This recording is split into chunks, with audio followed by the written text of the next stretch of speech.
गुरुजी, मैं पानी का लोटा चढ़ाते चढ़ाते मेरा पूरा कम से कम मेरे को 8 साल हो गया, पर मेरी जिंदगी में सुख बिल्कुल नहीं आया।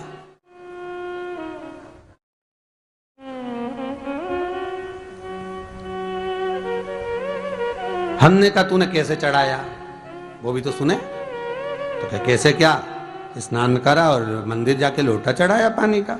अच्छा, अब मैंने कहा तू चुप रहे। उसके पति, यहीं की इसी ऑफिस की बात है, भवानी मंडी से, उसके पति से पूछा, हाँ जी वर्मा जी सही बताओ, पत्नी लोटा कैसे चढ़ाई। गुरुजी, ना जाने कहाँ के महाराज के चक्कर में पड़ी, लोटा भर के पानी चढ़ाने जाए, नहाने के बाद बच्चा इतना सा रो रहा, चिल्ला रहा, पर उसको टच तक नहीं करे, किसी चीज के नहीं छुए, और बिल्कुल कोरी की कोरी साड़ी पहने, धुली हुई, पहले ही बाथरूम में टांग के धर दे, उसको कोई छू नहीं सकता, टाविल टच नहीं कर सकता, और ऐसी जाके शंकर जी के फिर लोटा चढ़ाए। मंदिर में अगर किसी ने छू लिया तो वापिस आ जाए, नहाए धोए फिर जाए। मैंने कहा बस अब तो तू ऐसी जिंदगी भर चढ़ाती रहे तो भोलेनाथ आएगा ही नहीं।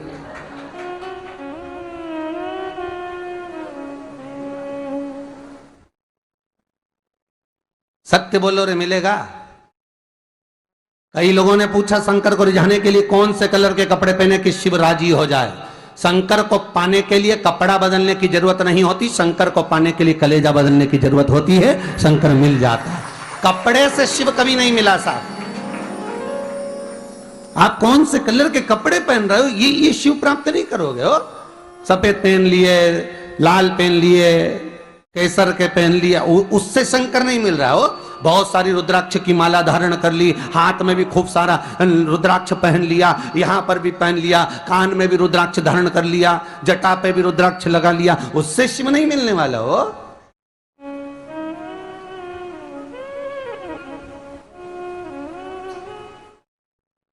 अरे भाई,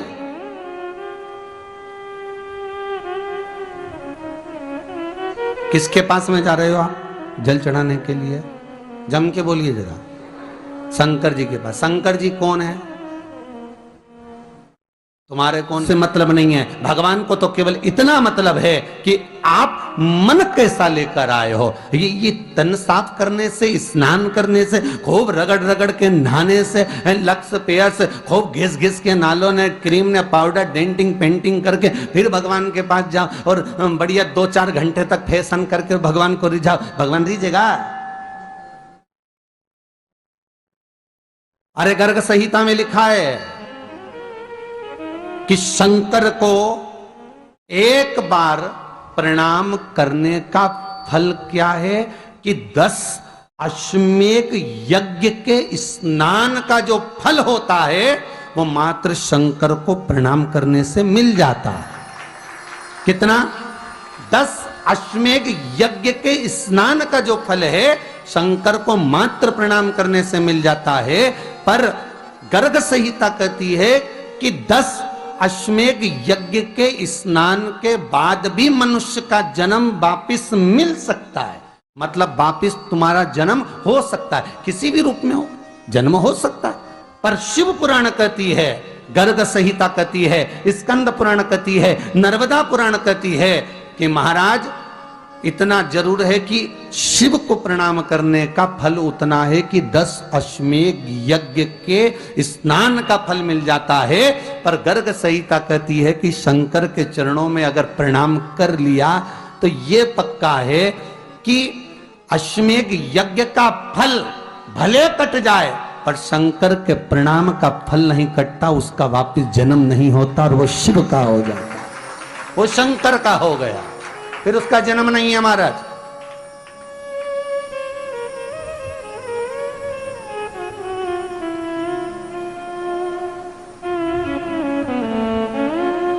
पति से कहा हाथ धो, स्नान कर लो जल्दी से, फिर अपन को चलना है मंदिर। पति बोला नहा लिया एक बार तो दूसरी बार फिर से नहा लो।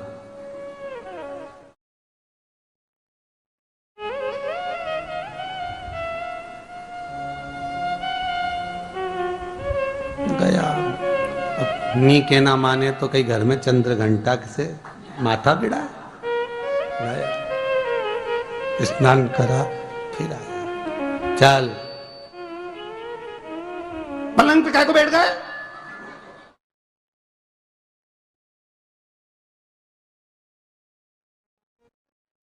पलंगी तो है।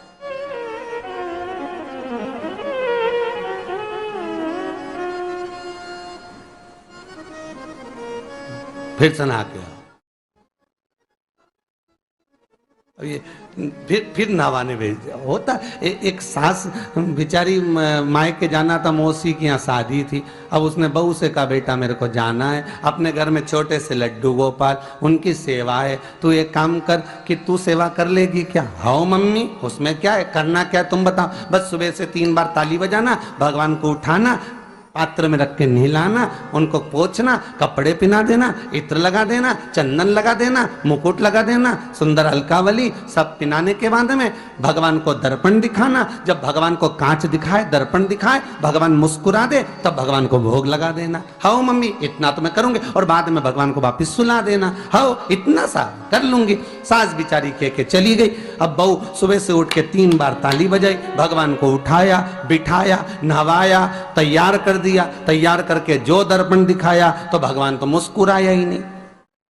अब इसको कौन समझाए कि पीतल की मूर्ति कोई हंसे है?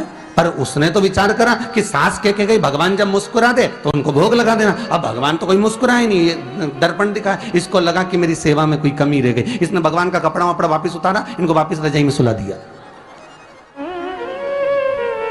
अब भगवान को वापिस रजाई में सुलाया, फिर आ गई, 3 बार फिर ताली बजाई, भगवान को फिर उठाया, फिर बिठाया, बिठाने के बाद में फिर उनको कपड़े वपड़े पहनाकर फिर दर्पण दिखाया, पर भगवान तो मुस्कुराया ही नहीं। ये वापिस इस सेवा में गलती रह गई। वापिस इसने सब कपड़ा उतारा, भगवान को फिर सुला दिया।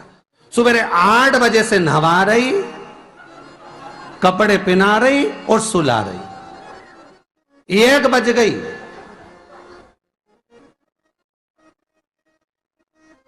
कुछ गलती रह गई होगी अपने सास के गई। अब की बार फिर भगवान को नहवाया। भगवान भी मन में सोचे नहवा ही नहवा रही, खवा तो कछु ना रही। 28 बार नहवा दिया। इसके बाप का क्या जाए, 29 बार भी नहवा देगी। सर्दी होगी तो हमको होगी, इसका क्या जाए।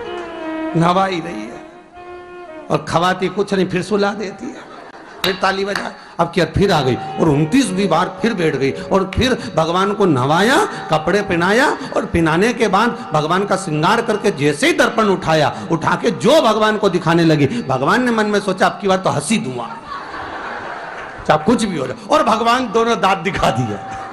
जैसे ही भगवान ने दांत दिखाया, इसने दर्पण रखा और जल्दी से भोग लाई, भगवान के जिमाया।